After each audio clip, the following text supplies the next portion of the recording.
This morning, breaking news as boats are sent to rescue people stranded by the high water. Also this morning, funnel clouds spotted. Did a tornado actually touch down? We're going to tell you what we're finding out.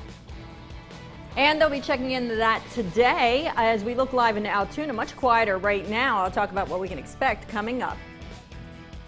Live from your news leader, this is WTAJ News This Morning in high definition. Good morning, everybody. Thank you for waking up with us. I'm Angie Cayley. I'm Casey Kantz. Have some breaking news we do want to get to right now, though. As Angie mentioned, crews in Blair County are sent to rescue people left stranded by the high water caused by all that rain we got last night and overnight. Just a couple of hours ago, in fact, rescue crews say they took 2 people from their trailer. The rest there chose to stay. All of this is happening along Tavern Lane in Claysburg near Glenn's Place. This is after Beaver Dam Creek overflowed its banks.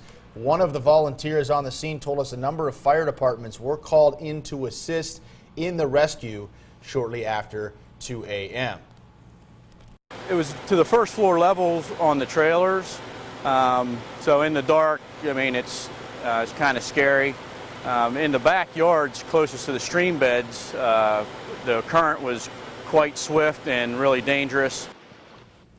Brian Walls there says people need to stay away from that water until it recedes. And just south of there in Bedford County, the National Weather Service will be out today surveying damage to confirm if a tornado touched down last night. Yeah, Bedford County saw the most activity out of the strong line of storms that rolled through, with several reported funnel cloud sightings. These photos just poured into our newsroom of what the skies look like out that way. Crews continued to cut down trees throughout most of the night. The Bedford County EMA director says there were no serious injuries or major damage. Just quite frankly, we were blessed because this could have been a system that devastated parts of the county. And crews will continue to work around the clock to get everything back in order. And the water that the back end of a strong line of storms dumped was just relentless. How about this video? This is Plank Road, actually, in Altoona, right at the intersection of Penelec and Taco Bell.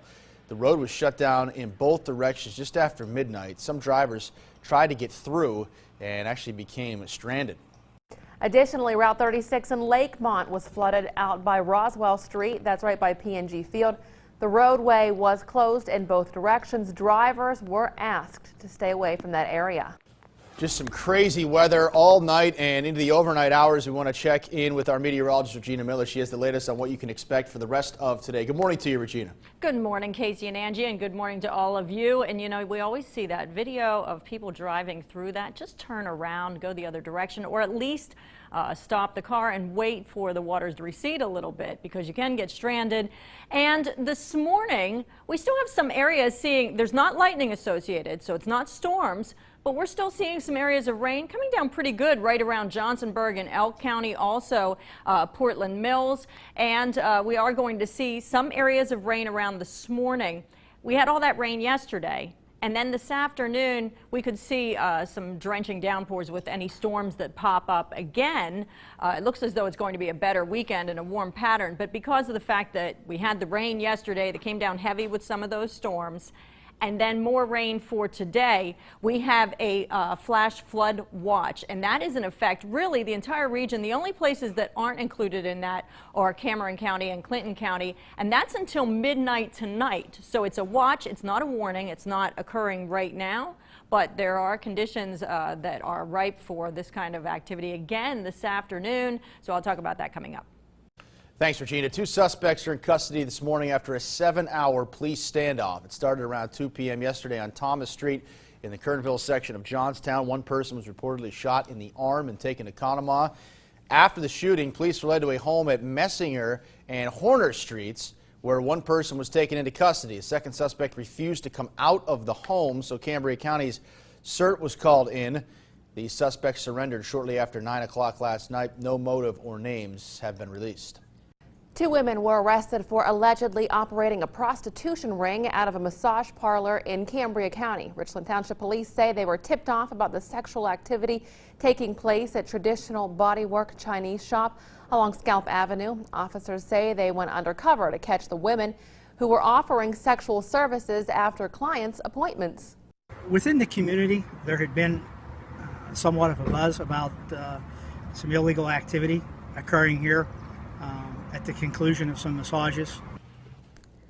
Both women will be facing prostitution and other related charges.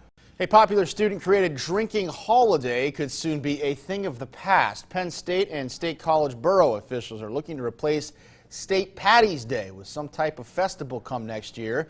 Officials with the Central Pennsylvania Festival of the Arts say meetings are in the works to plan the event, which they say could include a concert, a film, some comedy, some food, and they're hoping the festival will be an economic boost for the area, especially during the slower winter months.